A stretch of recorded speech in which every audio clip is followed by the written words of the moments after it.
I am Eileen Briggs, and I'm here with the Bush Foundation. I am so happy to be joining you today with my colleague. I'm a grant making director here at the Bush Foundation. I'm an enrolled member at the Shawnee University Tribe, and we are so pleased to be here in Ojibwe and Dakota land. And we know that this is our homelands and where many Indigenous people have made their home for millennial. And we're glad to be here at the Bush Foundation speaking with you today. Hi, my name is Jackie Statham Allen, and I am also a grant-making director at the Bush Foundation. I am a descendant of Africans who were brought here against their will, enslaved, tortured, and who contribute greatly to the economic development of this country. And I have the pleasure of working with Eileen on the Community Trust Fund Initiative at the Bush Foundation, where we take a reparative action approach to addressing racial wealth disparities in Black and Native communities in our region. And this is work that we are really proud of. It is an honor to be a part of this. Actually, I think it is a gift to be a part of something that is going to so immensely impact people, our people, in our region. And we hope that through this short discussion today, we are able to convey our excitement and our belief in this work.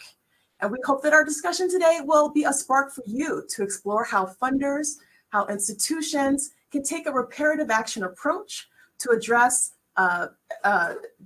opportunities and how to improve the communities in which that they serve. To get us started, I'm going to give a very brief background on the Bush Foundation and the Community Trust Fund Initiative. Eileen and I are joining you from St. Paul, Minnesota, and the Bush Foundation is a regional foundation. We serve Minnesota, North Dakota, South Dakota, and the 23 Native nations that share that same geography. We were founded in 1953 by Edith and Archibald Bush, also known as Archie. Archie was a 3M executive. And our work is to inspire and support creative, transformative problem solving within and across sectors to make the region better for everyone. In March of 2021, we announced our commitment of $100 million to seed 2 community trust funds to address racial wealth gaps in Black and Native communities in our region. And there's a lot we can discuss in this spark conversation about this initiative, but given that we only have a few minutes to spark your thinking and this topic, I'd like to highlight 2 points that we think are unique. One is that these funds will ultimately go to individuals. When considering wealth and working to address the profound racial disparities and wealth across race, one has to take into account that wealth is generational. Typically, wealth is some that someone does or does not have is related to the wealth that was or was not present or passed down from their family before them. So with that in mind, this initiative was designed to give grants directly to individuals so that they can begin the cycle of building generational wealth. And secondly, to do this work, we did a selection process to identify 2 steward organizations, one in the Black community and one for the Native community, one for the Black Community Trust Fund, Nexus, and one for the Community Trust Fund for the Native community, which is Indian Collective. They will receive and manage $50 million on behalf of their community, and they are doing deep engagement with the communities across our region. And they are designing the grant programs, launching them, and getting ready to select individuals to receive grants and distribute the funds. And one last point is that this is a huge effort for the foundation. At $100 million, this will be the largest grant program in the history of the Bush Foundation. So we've said it a few times, the term reparative action. That's how we think of this work. So what do we mean by reparative action? So we think that this work is reparative because we want to address the wealth and opportunity gaps that are a result of the legacy of historic race-based U.S. policy. And we want to do that by building wealth in the communities that were most impacted by those policies. And so for the sake of time, we can't go into details of all those policies, but what we mean by that are the taking of land through the Homestead Act and unjust treaties, or the forced unpaid labor of slavery, Indian boarding schools, redlining, Jim Crow, the list goes on and on. So this reparative work is in recognition of the lasting impacts of those injustices that have profoundly impacted these communities and have kept these families oftentimes from building wealth. Early on in our planning, we thought about how we wanted to describe this work. And for a while, we tested the word reparations and eventually decided that that's not what we wanted to call this work. And the reason being is that we know that the word reparations, it means different things in different communities, and that it can oftentimes be a polarizing word. And so as we talked with community leaders, we heard varying opinions about their comfort level or their interest in using that word. In particular, when we were speaking with Native leaders, we learned that that just isn't really a prominent word that is used in their movements. It was a much more positive reaction to the term reparations amongst Black leaders. But after more discussion, more conversation, we landed on the term reparative action instead. Reparations is something that is just bigger and more complex than what we're doing here, and we didn't want to dilute that term.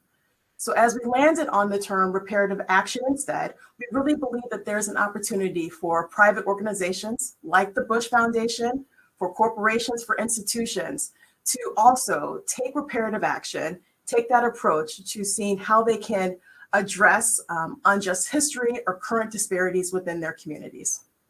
And when we talk about why reparative action, another reason is our foundation's purpose is a big contributor to our why. The purpose of the foundation, as Jackie mentioned earlier, is to make our region better for everyone. And we believe that addressing racial wealth gaps is one of the most important things that we can do for our region. Current racial wealth gaps are a product of centuries-old race-based policies, as Jackie has said, and race-neutral actions are not sufficient to address them. And I think closing the wealth gap can make a difference in addressing virtually all other social and economic disparities. And in addition to that, the events of 2020 were unprecedented. Mm-hmm. Of course, the murder of George Floyd that happened here, where we live and work, and the racial uprisings that resulted, they really were a call for us to do something more.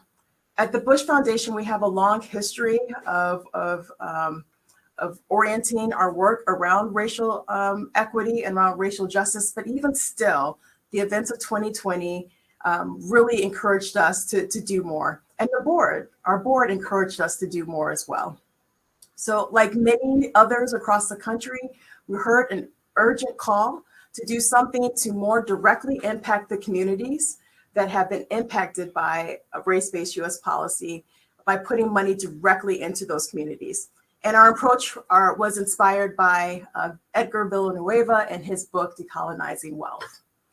Yeah, so there's a lot of steps to get to where we are today, and I won't be able to talk about all of them, but how did we do it? And I think when we started in August of 2020, our decision to use social purpose bonds, we went through our own work here to an internal engagement here at the Bush Foundation to really begin all of that work and engage with also externally over 30 leaders across the region as we began to create the kind of opportunity. When we launched in March of 2021, an expression of interest, we really framed this process differently than sometimes people see a foundation's offering. We intentionally made it a very open process so applicants could express themselves as they needed. We allowed 4 months for people to respond. It gave organizations a chance to form collaborations, perhaps, or to engage with their boards to make this decision. We went through a rigorous selection process with 17 organizations express interest. We ultimately narrowed it down to 6 finalists. And then that process, after our extensive due diligence, really took us to a community panel who were advising us and really interviewed each of those finalists. And they helped to inform the decision to select and announce the 2 stewarding organizations, Nexus Community Partners and Indian Collective. And since then, they each have received $500,000 in design grant dollars to help them do deep engagement with their community and work out the details of a grant program, which they'll be announcing soon. Yep, that's right. We're trying to squeeze so much in just 10 minutes. I'm going to do this very quickly. Okay, so a few things that we're learning. We are learning that big things are possible. This was a big undertaking, and we could have spent years planning this work. And I'm really glad that we didn't. We took a big leap. And when I look back at some of those steps, when we think about the work that our foundation did, a lot of that happened in just 6 months. And that was because our president, Jen Ford Reedy, was really committed to make this happen. And we have brilliant colleagues across our organization in finance and investments and program operations, communications, learning and evaluation, just all up and down the organization who were really committed to make this happen and were hustling to make it happen. We are also learning a lot about sharing power.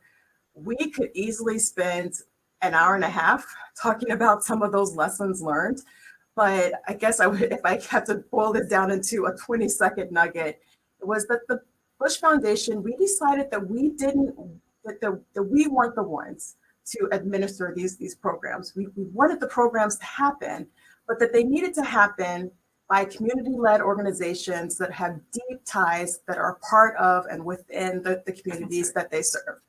And as a result, what we're finding is things like how we define wealth, how Black communities, how Native American communities define wealth, and all the different pieces of it. It's really beautiful, the ways in which I think that the work is expanding and really meeting the needs of the communities that we want to serve. Finally, this is a topic that people are really interested in, and we are open and excited any opportunity that we have to talk about this work. We really want to, because this is something that will really benefit our communities, and there is plenty of room and opportunity for other organizations to also take reparative action work approach to their work. And so finally, I'll just say that, I'm honored and I'm humbled to be able to do this alongside my colleague, who now feels more like a sister, and Eileen, as Black and Native women working on this initiative and being entrusted to work on this initiative for our communities. It's really something special. It's one of the best projects, I think, of a professional career. Well, we've said a lot. At the same time, we just, with this time, we'd really like just to open it for questions, if there are any. And so we're going to move our screen around here a little bit so we can see the chat. And we are excited to share our thoughts on any questions. And so please use the chat function and offer some questions. We'll let you click one up. We'll start with one that's frequently asked. Here we go. In the Q&A button, feel free to list them there. One of the questions that we people ask us, are the two steward organizations working together independently?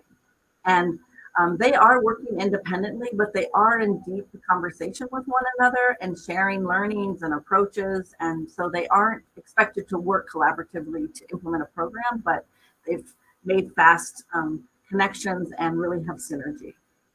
Yeah.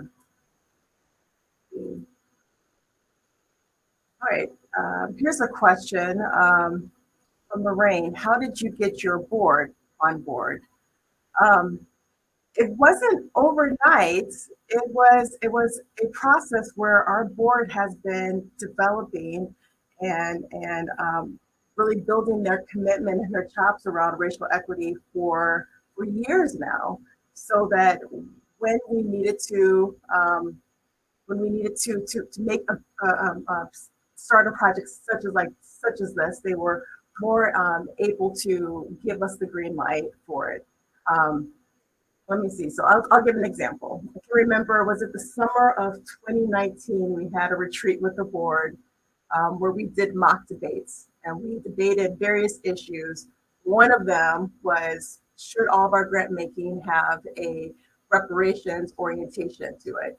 And really, it was an exercise for us to, intellectually consider a movement towards reparations. And we were assigned pros and cons for that topic, and the board was engaged as well. And so I think even having those kind of discussions of, just considering what could be possible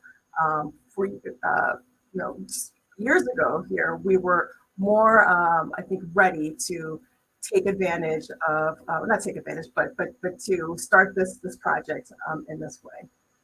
What would you add to that? Yeah, and I think that the combination of those two, and I think, of course, with the murder of George Floyd in our own community here, our board was, really looking what kind of action could they be taking and really be strongly, make a strong statement. And I think we saw social purpose bonds being used with the Kellogg Foundation. We were able to follow some of those footsteps as an approach and able to navigate that pretty, getting them on board. All of those contributed to that. Here's another question. How has the Bush Foundation itself engaged in the work of reparative action within itself? I ask because I think of part of the work of philanthropy is to consider how philanthropists got their money in the first place and at whose expense. I think that shows up for the Bush Foundation in the way that we do grant making. About a quarter of our grant making goes to organizations that are led by Native Americans or Native American individuals, or that are advancing some sort of issue or cause within Native American communities. And given that our founder, Archibald Bush, worked at 3M, the Minnesota Mining and Manufacturing Company, which did extract resources from the land, from Native American lands, giving back in this way and investing in Native communities is a way of recognizing some of the origin of our foundation endowment and putting it back, investing into communities whose land we are on right now. And I think that's well said. And I think that the organization, every organization, and philanthropic organizations particularly, it's important for them to do the introspective, to have the story of their origins known and discussed, and that's a process. And I think as an organization, we've always talked about our origins with Archibald Bush and what he was intent with the community was when he left that money to the community. And so I think those things coming together really contribute to how we do that work. I see another question.